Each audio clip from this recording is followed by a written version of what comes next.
Poster sa réaction à l'écoute du Coran, un concept qui a été fait et repris par plusieurs youtubeurs à travers le monde et qui fait beaucoup cliquer.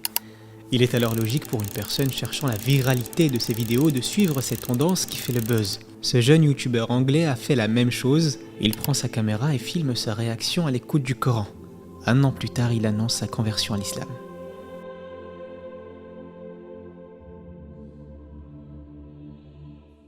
Assalamu alaikum. Aujourd'hui, nous parlons de Jay Palfrey. Jay Palfrey. Notre frère s'appelle donc Jay Palfrey. C'est un célèbre vlogueur. Sa chaîne YouTube compte 1,35 million d'abonnés, avec lesquels il partage ses voyages à travers le monde. Au début de l'une de ses vidéos, il se présente comme étant un athée, mais se dit curieux au sujet de cette religion qui est l'islam. I'm an atheist, I'm not religious, but the Islamic religion just intrigues me so much, so I'm really excited to give the Quran a listen for the first time. Un an après cette vidéo, il annonce sa conversion sur les réseaux sociaux. Notre question c'est, pourquoi s'est-il converti? Qu'est-ce qu'il a trouvé dans le Coran pour que son âme s'apaise à l'écoute d'une langue qu'il ne comprend même pas? Le Coran est le meilleur rappel. Lorsqu'il pénètre les cœurs, il ne peut que faire couler leurs larmes d'amour pour Allah.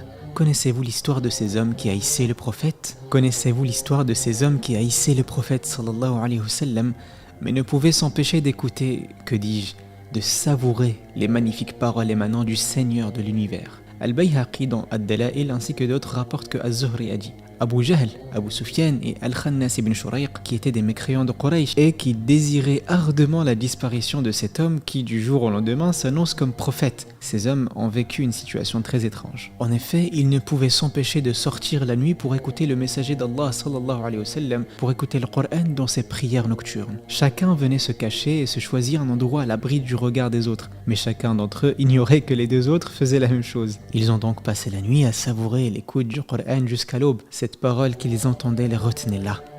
Au fond d'eux-mêmes, ils savaient pertinemment que c'était la vérité. Puis, voulant rentrer sur leur chemin, ils se croisent. Ils se sont alors dit mutuellement: « Ne récidivez plus, car si des insensés vous apercevaient, cela produirait un effet dans leurs âmes. » Sur ces paroles, ils s'en allèrent. La nuit suivante, chaque homme revint à son endroit et ils passèrent la nuit à écouter le prophète sallallahu alayhi wa sallam jusqu'à l'aube encore une fois. Puis ils se sont dispersés, mais ils durent faire route ensemble encore une fois, et ils se répétèrent la même chose que la veille. Sur ce, ils s'en allèrent. Mais la troisième nuit, eh bien ils reviennent. La troisième nuit, chacun regagna son siège, ils passèrent la nuit à savourer le Coran, et rebelote, ils se sont encore une fois dispersés, mais se sont croisés, ils ont dû faire la route ensemble. Bon là, ils en ont eu marre, ils se sont dit: écoutez, on ne partira pas d'ici jusqu'à ce que tous on jure qu'on ne reviendra plus. Ils se firent donc un serment, puis se séparèrent.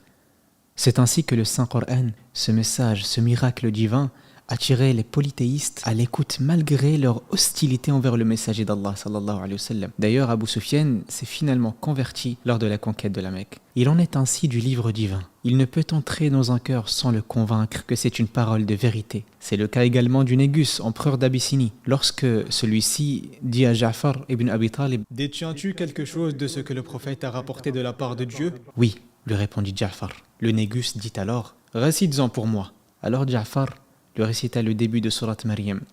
Kaf ha ya ayn sad.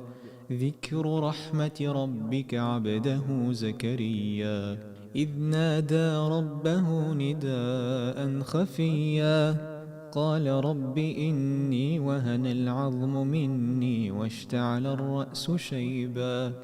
À la fin de cette récitation, le Négus pleura avec son assemblée. Puis il dit: ce message est celui de Jésus, émanant d'une même source. Et les musulmans vécurent auprès de lui dans la paix et l'hospitalité. Avez-vous vu l'effet du Coran sur le Négus et son peuple? Il s'est converti, il a cru au messager d'Allah sallallahu alayhi wa sallam et a déclaré sa prise en charge et sa protection pour les musulmans. Ce miraculeux livre ne fait pas seulement vibrer le cœur des hommes, mais celui des djinns également. Une histoire incroyable, la rencontre du prophète sallallahu alayhi wa sallam avec les djinns. Si ce sujet vous intéresse, dites-le nous en commentaire, on en fera une vidéo incha'Allah. Sur ce, à la prochaine vidéo. Abonnez-vous et activez la petite cloche pour être informé de la sortie du prochain épisode.